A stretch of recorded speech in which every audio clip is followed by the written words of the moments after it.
Welcome to the American Chronicles podcast. I'm Vlad Davidiak. Rob Maness is a former candidate for the United States Senate from Louisiana and a retired colonel with a record of service to the nation of more than 32 years. He is currently the owner of Iron Liberty Group and chairman of GatorPAC, a group that works to educate political activists on effective ways to influence elected officials and get candidates elected.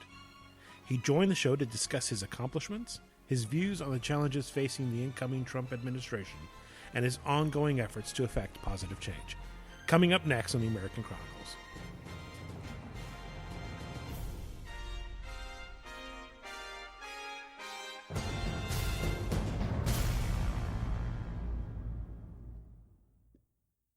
We're joined now by former United States Senate candidate and retired Colonel Rob Maness. Served in the United States military for more than 32 years. He's been a longtime servant in the United States. He's currently the owner of Iron Liberty Group and chairman of GatorPAC, which educates grassroots political activists on the most effective ways to influence their elected officials, get a candidate elected, or to fight for a cause. It advocates for policies that protect liberty, fight for limited government, and ensure prosperity. Rob Maness, welcome to the American Chronicles. Oh, thanks for having me on. I appreciate it. You, like I said, you're a former United States Senate candidate. The election just happened about a month ago, and John Kennedy is a newly elected senator from Louisiana. What are your thoughts on the prospects for Louisiana moving forward and the recently concluded election? Well, I think obviously being a lifelong Republican myself, it's good for Louisiana to have folks that are in office at the national level and statewide in the state that are oriented towards having a good climate for business. Here in the state of Louisiana, we faced our challenges with that, especially in the oil and gas business. We should be one of the wealthiest states per capita in the United States, and we're not, and we continue to struggle with that. So I hope Mr. Kennedy will add to the positive effects of that. I think combined with the Trump administration's views on taking care of the so-called forgotten man, the American worker, that we should see some pretty rapid improvements over the next 8 years in that. Yeah, it's interesting you bring that up because that's actually where I was going to go. I was like, what do you foresee in maybe at least the first 100 days of the Trump administration, but short term and long term, what do you foresee being the case in terms of the return of Republican control of government? Well, I think what you're going to see short term over the next 100 days is the taking on all of the low hanging fruit that Mr. Trump's talked about and that the Congress has talked about for several years now, right, since it became a Republican Congress, and that is go after Obamacare, which is crushing the business climate, which crushes the American worker, which keeps people from creating businesses, keeps people from creating jobs. Premiums are through the roof. Deductibles are through the roof, and this bill, Obamacare, has made healthcare in the business world in the United States a shambles, quite frankly, from a small business perspective, and some impact on the large businesses, but mostly the medium and small business, and that's where most of our jobs are created.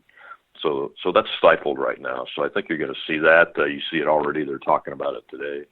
But I think you're also going to see a return to a well thought out, a coherent and integrated foreign policy and national security policy. As I like to say, the adults are going to be back in charge again from a national security perspective. We're going to get away from these amateurish moves like we've seen in the last few weeks about the abstention and the UN resolution against Israel and those kind of things. And our allies and our enemies will now be able to depend upon us to stand by our allies and to need to be feared by our enemies, because we're not going to put up with anything from them anymore, like this past president's been doing. So the other thing I think you're going to see the Republican Congress and the president go after is trade. I'm a free trader, but I'm also for enforcement of the rules so that the playing fields are level between imports and exports and those kind of things. And I think Mr. Trump is too. I think some people mistake him for being a protectionist, but what I think he's focusing on is what is the right thing to do for the American people and for the United States of America. So I think you're going to see him go after that fairly rapidly, and in the tax code. We're speaking with Rob Maness. He's a former candidate for United States Senate. You can find his website at robmaness.com. You can also follow him on Twitter at Rob Maness. Mr. Maness, one thing that seems to be really causing a lot of issues right now, you alluded to it earlier with national security and foreign policy. We're facing incredible challenges around the globe. You have a lifelong service, a record of military service. You understand a lot of these challenges. President-elect Trump is going to be coming into the White House with challenges that very few presidents have ever had to face on day one of their administration. Talk to us a little bit about some of those challenges. We have Russia, we have Iran, we have the Middle East with Israel being surrounded by adversaries on all sides. We have the North Korean issue on the peninsula there. Address some of these challenges that President Trump is going to have to face on day one. Well, I think the first thing he has to do is reverse any potential misperceptions on the adversary side, the adversaries of the country of Israel side in the Middle East, that the United States won't stand behind them, because that's what this current president and his Secretary of State, Kerry, have given that perception now that we've abstained on this crucial UN Security Council resolution condemning Israel. So Mr. Trump has already begun to do that through Twitter and those kind of things. But as soon as he comes in, he needs to get out there and out in front of that and issue official policy statements, and I'm sure he will. It'll just be a formality, but it's got to be done.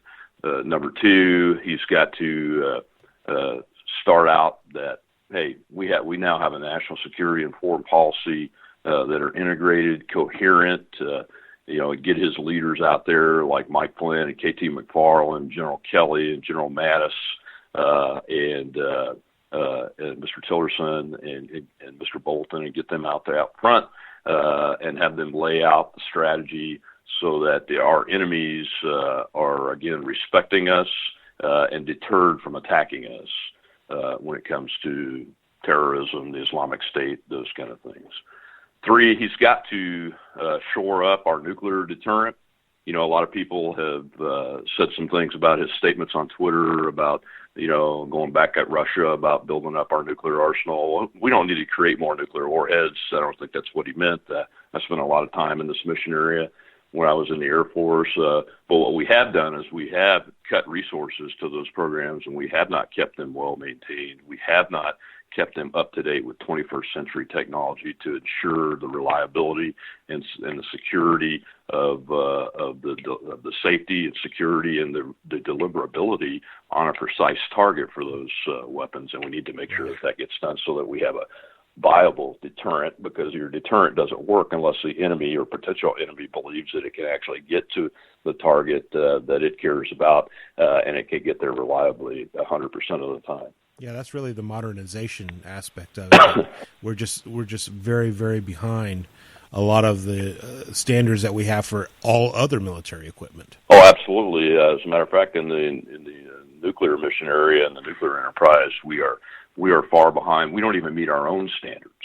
And the devices, the warheads, and those kind of things were made with materials years and years ago that really there is no way to anticipate the reactions of the different types of materials with each other, and they've never been really upgraded internally, and their delivery systems are not upgraded, so they're not even they don't even meet late 20th century delivery and targetability standards. It's more of a mid 20th century type standard. It's kind of the function. It functionally is kind of the equivalent of having an old musket hanging above the fireplace, and it was shot once back in the Revolutionary War, but it hasn't been used since. Absolutely right. One thing that seems to be really on the public's mind now is the issue of ethics in Washington.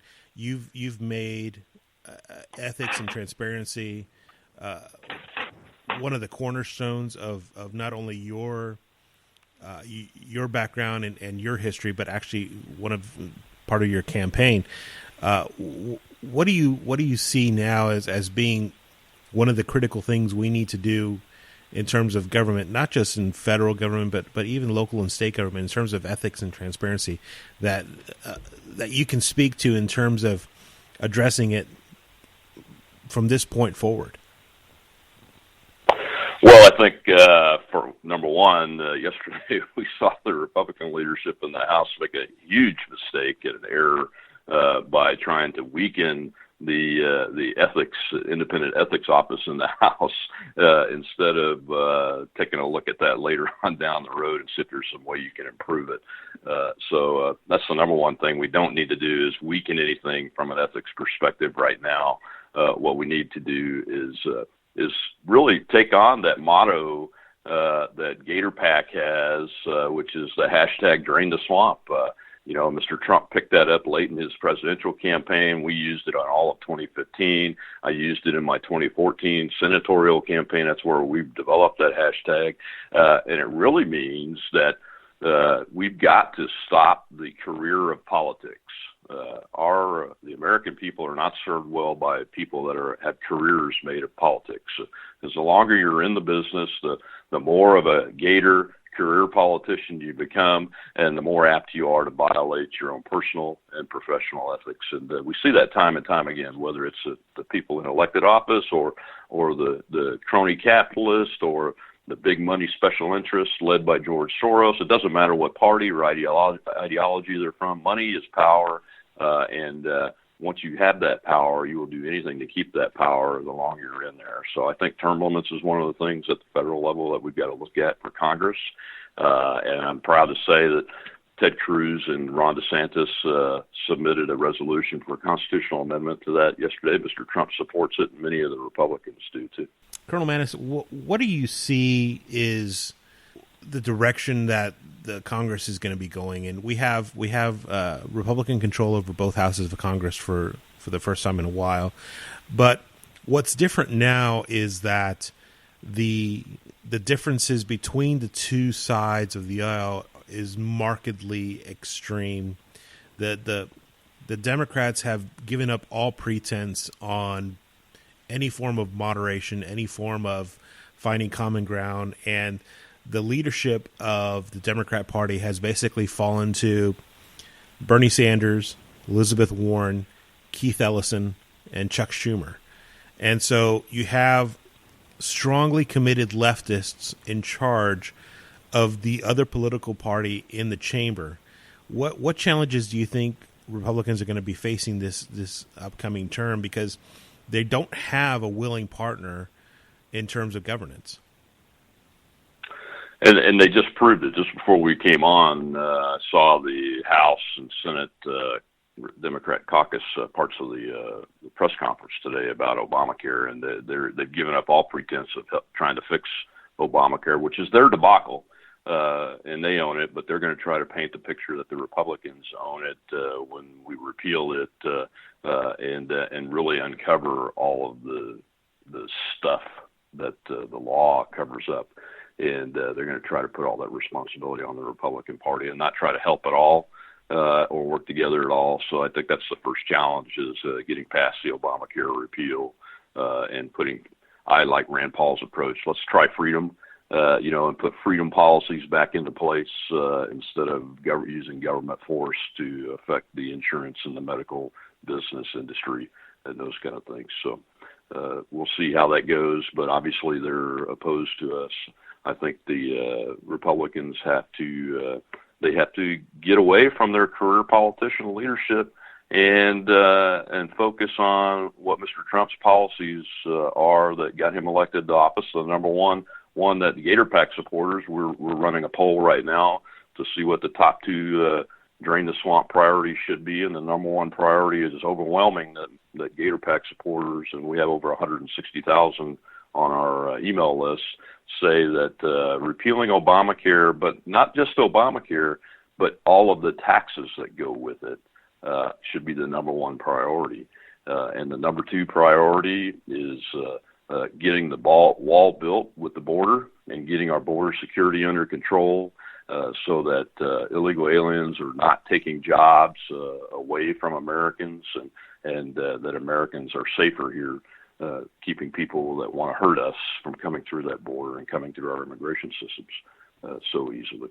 And then number three, believe it or not, this is a relatively new issue for some, but not for me, and that is to our GatorPAC supporters want the Congress to remove the United States from the United Nations and defund all money going to the United Nations and kick them out of the country.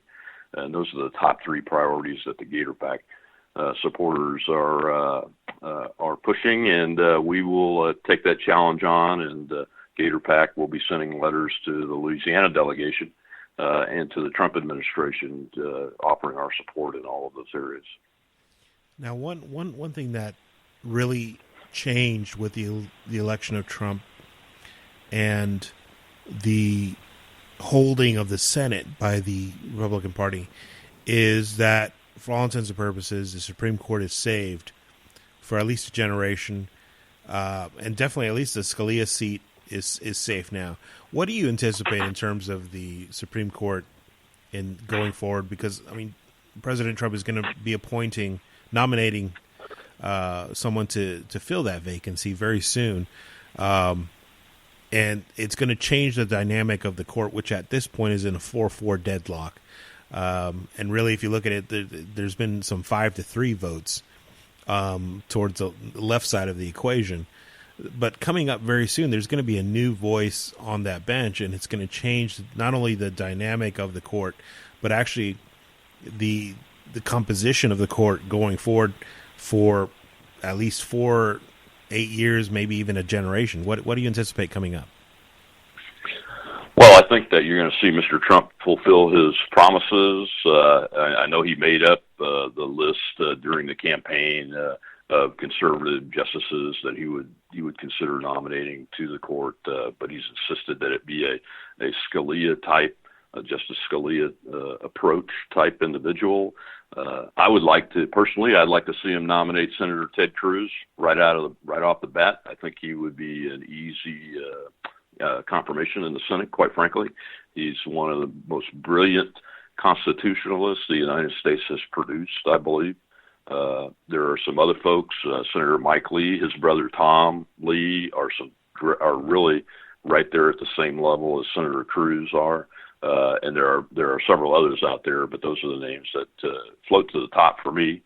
Justice Roy Moore, the Supreme Court Chief Justice of Alabama, is another one that comes to mind. He's a very strong constitutionalist and believes in how the Constitution was written and why and what backs it up and those kind of things. Is one of the most brilliant minds on that. So I think you're going to see those types of individuals be put up for that seat, and it's going to happen fairly quickly, and that'll probably be within the first 100 days also. Talk to us a little bit about GatorPAC. It's played a hugely important role recently in terms of activating people, in terms of advocating for liberty, advocating for limited government, and it's been a force to be reckoned with on Capitol Hill. Walk us through the formation of the PAC and what led to it and what its role is now, and what do you see in terms of its mission? Well, in 2014, I ran for the U.S. Senate, as you mentioned, and actually we cut a TV ad called Drain the Swamp, and actually wrestled an alligator on the video. It wasn't completely that, but it looked like that on the TV ad and everything.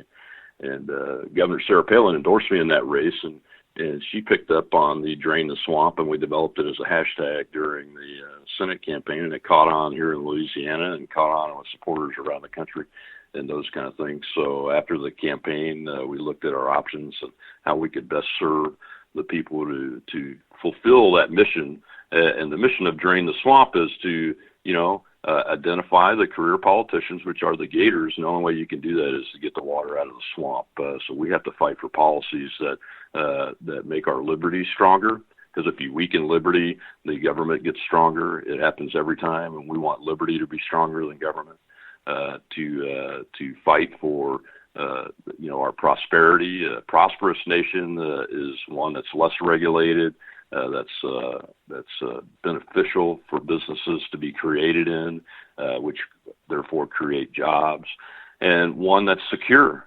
and strong in the ability to defend our values and the ideals of the United States of America and the individual American citizen.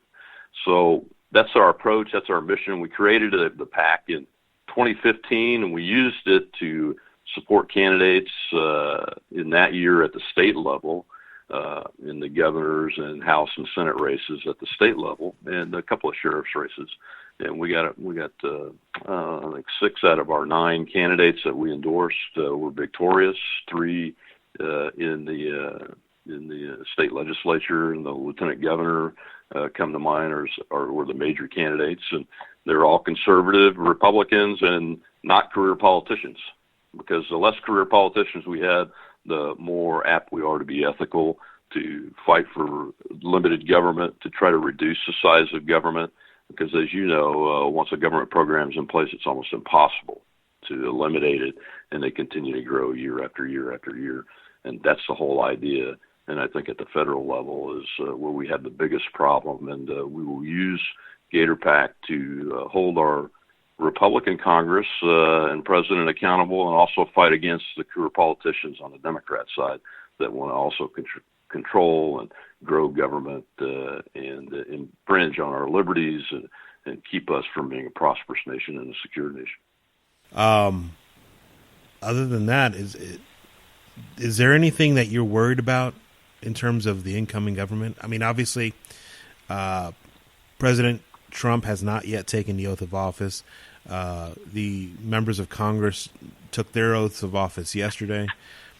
Are there any things that you're going to be looking for in terms of areas of concern that you may have in terms of signals that you've seen that you want to be conscious of, or things that you're going to be monitoring more closely than anything else?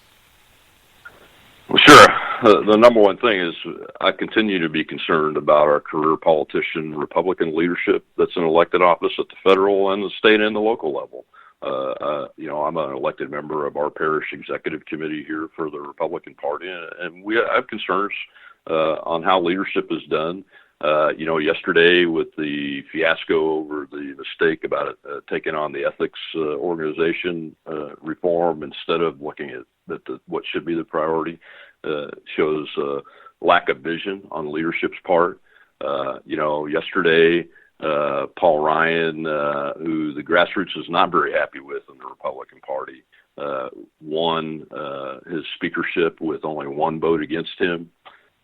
So that's a concern with any organization, but it's a concern when you see that folks that have just run for office for the first time saying that they were going to do things like drain the swamp, go into that House of Representatives, and they cast a vote for somebody that has been opposed to everything that they ran on so easily. That gives me pause for concern, and we're going to not only use GatorPAC to help Donald Trump continue to drain the swamp, but that's part of the swamp that's got to be drained, is those career politicians and those politicians that don't understand that the reasons that they got elected and it better be adhered to, and the things they said on the campaign trail need to be acted upon when they get to the House of Representatives or the Senate or wherever they go.